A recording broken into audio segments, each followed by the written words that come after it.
Saudações a todos, eu sou Anubis e terminei de ler a obra 78 Graus de Sabedoria de Rachel Pollack. Vou falar um pouquinho melhor sobre essa obra e se você ficar até o final deste vídeo, eu tenho um presente para você.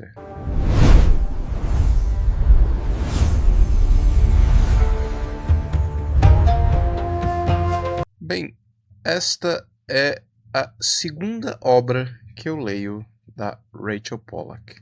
E é muito irônico porque eu fiz pouco tempo atrás um vídeo aí de um outro livro dela também, que é este aqui, que é a Bíblia Clássica do Tarô. E é muito louco porque assim, eu meio que li eles de uma maneira que deveria ser invertido, na verdade. Porque este aqui, na verdade, é dos anos 80. Foi escrito em 86, se eu não me engano. E este aqui foi escrito em 2008. Portanto, aí quase 30 anos depois, né?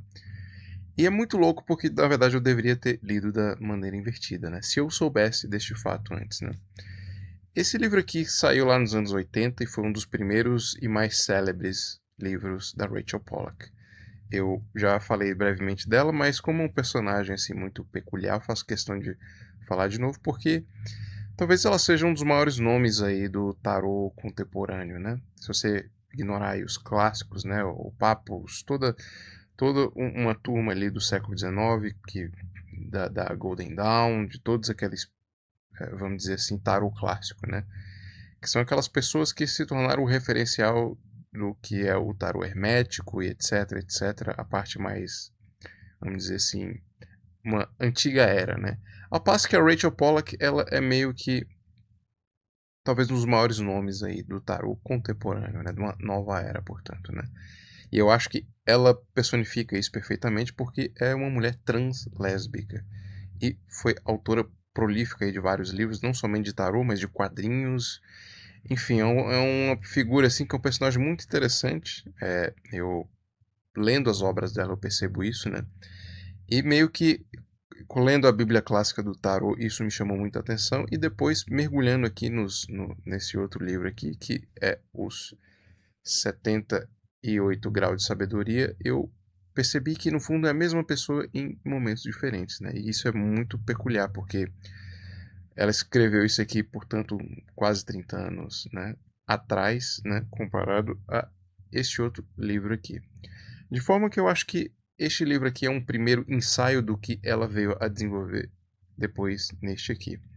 Eu não quero assim ser muito comparativo falando das duas obras, mas seria impossível, né? Uma vez que elas tratam basicamente da mesma coisa. E eu acho que no fundo é o mesmo livro, só que reformulado para uma época diferente, com uma estratégia editorial diferente, enfim. Então, este livro aqui, ele é muito profundo, místico, filosófico. Eu acho que ela se sentiu pressionada a escrever aqui um livro que fosse um livro ali para um outro momento da história humana. Enfim, um livro que ele é muito focado no tarot Rider-Waite, que talvez é o mais clássico aí, né? É um tarot da Golden Dawn que acabou se consolidando aí como o principal tarot mais conhecido, porque ele é muito... Ele foi o primeiro tarô, vamos dizer assim, que humanizou o tarô, né? Até então, todos os arcanos maiores, eles tinham ali a representação pictográfica, né, dos arcanos maiores, com seus desenhos, enfim. Ao passo que os arcanos menores eram representados meramente como números, quase como são os jogos de, de carta e de poker, né? O baralho tradicional que se tem é a mesma coisa do tarô, só que ele é profano, vamos dizer assim. O tarô, as cartas, os arcanos maiores é aquilo que a gente chama de Magno Tarô, ou seja, o tarô de verdade, os arquétipos ali, enfim, toda aquela pictografia simbólica. E ao passo que o tarô, os arcanos menores, eles são, vamos dizer assim, o tarô profano, que é exatamente as cartas dos baralhos comuns aí, onde se joga todo tipo de jogo de carta aí. São basicamente as cartas da corte, né? O valete, o rei, a rainha, dos 4 naipes diferentes, né? Que é paus, ouros, copas não tô esquecendo mais um, esqueci o nome, me fugiu agora, mas enfim, vocês sabem bem do que eu tô falando. O Rider-Waite foi o primeiro tarô, vamos dizer assim, humanizou as cartas, os arcanos menores, porque ele também ele tenta retratar os arcanos menores de uma forma mais humanizada também, né? Então ele tenta representar também iconograficamente os arquétipos que personificam aquela ideia daquela carta em questão, né? Independente do naipe ou do número, né? Sendo que cada um deles é diferente. De forma que este livro aqui, ele é o livro 100%, vamos dizer assim, focado no tarot Rider-Waite. Quase não existem referências a outros tarôs aqui, porque é o mais clássico e é o que havia em voga na época, enfim. Ele quase não tem imagens, né? Ao passo que este outro, como eu mostrei no vídeo anterior, a Bíblia Clássica do Tarot é ricamente decorado, é uma obra de arte em termos estéticos. Esse aqui é mais texto, as poucas imagens que ele usa é meramente para exemplificar. Por exemplo, ele fala a torre, mas só tem a representação aqui bem pequenininha do arcano em questão, e basicamente o resto é texto, né? Ou seja, o enfoque dele é mais textual, é mais filosófico, é mais místico, é mais profundo. O que ela quer aqui é dissecar, vamos dizer assim, o simbolismo geral daquela carta, e ao final aqui existe uma série de estratégias de jogo, né? Independente disso, também existem formas de jogar a história do tarô, enfim, ela faz um trabalho muito competente aqui. Ao passo que esse livro aqui, o outro que eu citei, a Bíblia Clássica do Tarot, do qual eu já fiz vídeo também, ele é muito mais abrangente. Não é por acaso que se chama a Bíblia Clássica do Tarot. Eu sinto que aqui ela tentou fazer uma obra mais filosófica, né, mais profunda. E neste outro aqui ela tentou criar uma enciclopédia do tarot, né? Mas não é deste livro que a gente está falando aqui. O ponto é que não, depois de terminar de ler um, eu percebi que não seria possível falar do outro sem fazer essa ponderação aqui. Então, o foco aqui deste livro, eu acho que são para pessoas mais maduras, pessoas que queiram ter uma bagagem, vamos dizer assim, do tarô e entender ele mais profundamente. Ela tenta dissecar e fazer uma análise mais profunda do que é o tarô aqui, de um ponto de vista filosófico, místico, histórico, etc. Então, isso aqui é um livro meio barra pesada. É um livro de um outro momento histórico. Era uma outra Rachel Pollack, mais velha, né? mais nova, e de forma que ela mudou muito a forma de escrita, enfim. Os dois livros são propostas diferentes. Na minha opinião, um não exclui o outro, na verdade, um complementa o outro. De forma que eu recomendaria que você lesse esse aqui antes de ler o outro. O outro é muito chamativo, né? Ele é muito visualmente rico, bonito, como eu já mostrei aqui, né? Na oportunidade onde eu gravei o outro vídeo.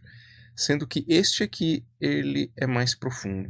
Ele é mais filosófico de verdade. Isso aqui não é qualquer pessoa que pega um livro desse e termina de ler, porque de fato, se você não estiver muito empenhado, até porque são quase 500 páginas, você definitivamente não vai até o fim.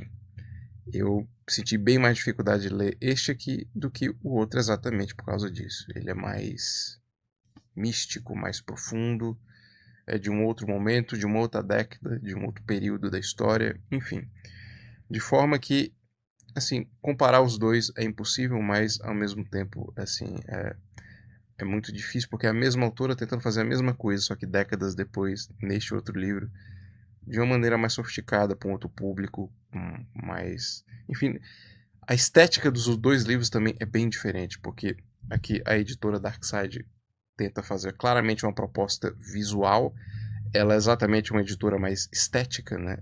Os livros da Darkside são muito bonitos em capa dura, enfim. A editora tem uma clara pretensão de transformar o livro em uma obra de arte. Ao passo que não é a primeira vez que eu leio um livro da editora Pensamento, até porque ela é uma editora muito clássica. A Darkside é uma editora relativamente recente aí, dos últimos anos. Mas a editora Pensamento, se eu não me engano, é uma editora que existe no Brasil há muito tempo, pelo menos desde os anos 70, se eu não me engano. De forma que a proposta dela é pegar livros místicos e trazer para o Brasil. Ela nunca se preocupou com estética, nunca com nada disso. A editora Pensamento, o foco dela são livros místicos com uma carga filosófica. Ela nunca pensou essa dimensão estética, mas paradoxalmente esse aqui é o livro mais bonito que eu já vi, porque tem esse detalhe do sol aqui, né? Tem esse efeito de luz assim que destaca ele. Eu acho que talvez a editora Pensamento tenha sentido um pouco de pressão, né? Já que a Darkseid conseguiu os direitos aqui da Rachel Pollack em um outro livro, e ela tenha se dado pela primeira vez aqui na história, né, a fazer alguma coisa um pouco mais estética no sentido de chamar a atenção, até porque o livro no fundo trata do mesmo assunto, da mesma autora. Só que, novamente, eu acho que o foco da Pensamento sempre foi livros mais, assim, ela não tá, a pretensão da editora não é se abrir para o grande público, sempre foi uma editora mais seleta, mais que nunca teve a pretensão de esconder que trata de livros místicos. Ela fez o trabalho aí por décadas de produzir livros, trazer para o Brasil, né, livros que têm esse perfil mais místico e esotérico, de forma que isso não é um grande público, é um público, na verdade, muito seleto. Então ela fez um excelente trabalho ao longo dessas décadas aqui, mas, de fato, comparar este outro livro aqui, que é uma obra de arte, com esse, que é mais simples, é completamente injusto, né? Mas, ao mesmo tempo, como eu falei, é um livro mais místico e filosófico. Este aqui, eu acho que o interior dele é diferente, porque o outro é excessivamente didático. É quase como uma aulinha de tarô para iniciantes, né? Com todo este apelo visual. Ao passo que este livro aqui já é para um público mais sofisticado. É para alguém que realmente quer mergulhar no tarô e descobrir de uma maneira mais profunda tudo isso, né? Novamente, esse livro aqui eu sugeriria que fosse para um público mais qualificado, né? Ao passo que o outro, do qual eu já fiz vídeo e análise, é um livro mais aberto. Ele serve mais como um guia, como um sumário. Ele também tem esse aspecto estético, né? Que o outro livro, a principal crítica que eu fiz ele é que ela é muito referencial ao tarot dela, que é o Shining Tribe, que assim, eu honestamente não vejo muita graça, nunca não me chama atenção. Ao passo que essa aqui, basicamente ela foca no tarot Rider-Waite, e eu achei bem mais interessante nesse aspecto. Então, os dois livros eles se complementam de uma maneira bem interessante, né? Eles são propostas diferentes para um mesmo assunto, um complementa o outro, embora tratem basicamente da mesma coisa. Todos os livros aqui falam de todas as cartas, só que novamente é muito curioso aqui porque a Rachel Pollack é a mesma pessoa, só que passou-se 30 anos, então o perfil aqui é bem diferente. Aqui eu sinto que ela estava querendo se provar como uma escritora de tarot, e aqui eu acho que ela já estava consolidada, querendo fazer algo que fosse mais acessível, e enfim. As duas obras para mim são indissociáveis, né? Se você lê um, você tem que ler o outro. Então, eu acho que esse é o primeiro livro que eu faço que é relativamente aqui a análise é mais comparativa, né? Então, assim, não poderia falar de um sem falar do outro, né? Mas, enfim, se eu tivesse que avaliar essa obra aqui, eu daria ela a nota 9. Eu acho que é justo. Eu poderia dar um 8, mas é só pela questão estética, né? Eu dou 9 porque esse livro aqui, ele é perfeito, é incrível, é muito bom. Só que o que me pegou aqui é que eu me senti que a leitura, a carga é muito densa, né? Novamente, olha a espessura. São quase 500 páginas. É só texto. As imagens são pouquíssimas. Então, se você não estiver disposto a ler, esse livro vai te cansar. Mas no final ele vai te enriquecer. É quase como um teste, né? Se você chegar até o final da missão, você ganha a recompensa, né? E de fato é um livro muito. Novamente, eu recomendo ele para um público de tarô que é um pouco mais sofisticado, né? Um pouco mais vivido. Pessoal que já tem mais casca. De forma alguma, isso aqui é um livro introdutório. Ele vai te cansar e você vai desistir do tarô se você não estiver disposto a ir até o fim. Enfim, 9 é uma nota muito justa. E para quem chegou até o final do vídeo, como eu sempre faço, sempre trago uma recompensa aqui para o pessoal, que é a possibilidade de que você adquira esta obra com desconto por tempo limitado. Eu sou um parceiro da Amazon e do Mercado Livre e eu vou permitir que você tenha acesso a este livro por meio destes QR Codes. Se você estiver me vendo pela TV ou pelo computador, é só escanear. Ou se você não estiver estiver me vendo pelo celular, você também pode achar esses links aqui na descrição do vídeo, onde eu sempre boto, né? É a mesma coisa, só que em formatos diferentes. Eu faço isso porque tem muita gente que hoje em dia vê o YouTube pela TV, pelo computador, pelo celular, então o que for mais cômodo para você. E Eu sempre boto do Mercado Livre e da Amazon porque eu não sei qual dos serviços as pessoas assinam, né? Se é o Meli do Mercado Livre ou Amazon Prime. De qualquer forma, se você não for assinante do Amazon Prime, eu também sempre deixo aqui os links dos serviços da Amazon. Se você se tornar um cliente da Amazon Prime, além do frete grátis, você ganha vários serviços aí que vêm inclusos, né? Então é isso que eu tinha para trazer para vocês e até a próxima. Obrigado por assistir o vídeo até o final. Siga o canal se ainda não for inscrito, ative as notificações, curta, comente.